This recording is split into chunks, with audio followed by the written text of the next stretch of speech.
Hello, my name is Claudia. This is my classmate Molly. We will be talking about URL shortening, providing a brief history, mentioning different URL shortening options, and discussing applications of URL shortening for businesses. URL shortening is a technique used for decreasing the size of a uniform resource locator, also known as your web address, in order to direct customers to a particular website while also making that URL easier to remember for future reference. Shorter URLs provide for greater accuracy as well. The first URL shortening service was started in 2002 by tinyURL, and other services were created soon after that. The use of URL shortening became crucial with the popularity of Twitter, which limits tweets to 140 characters. Twitter first used tinyURL to shorten links, but in 2009 switched to Bitly. Also in 2009, Google introduced its URL shortener, goo.gl. Using a URL shortener can have some disadvantages.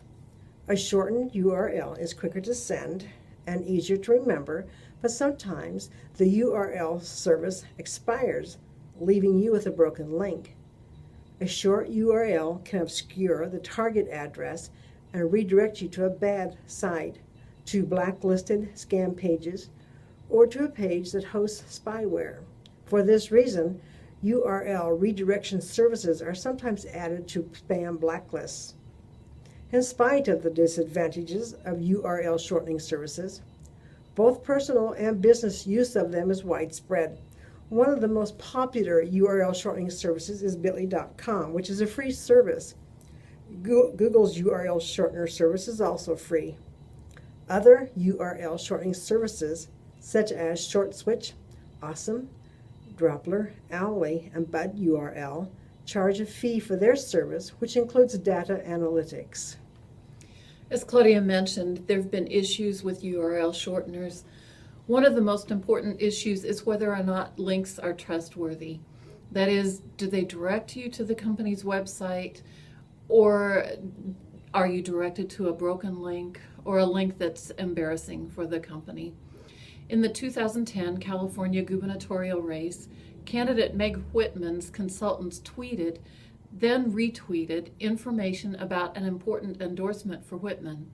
But when the endorsement information was retweeted, a key letter was left off the URL, directing supporters to a video of a man in a pink dress pretending to play guitar to a popular Asian song, and not to the site of the San Diego Deputy Sheriff's Association, the organization providing the big endorsement.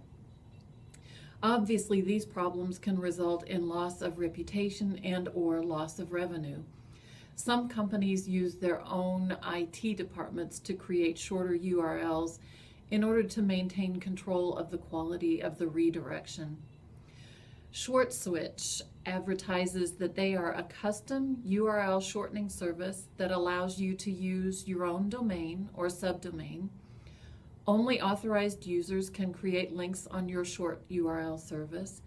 Your domain will show up in tweets rather than someone else's short URL service, and your short URLs never expire.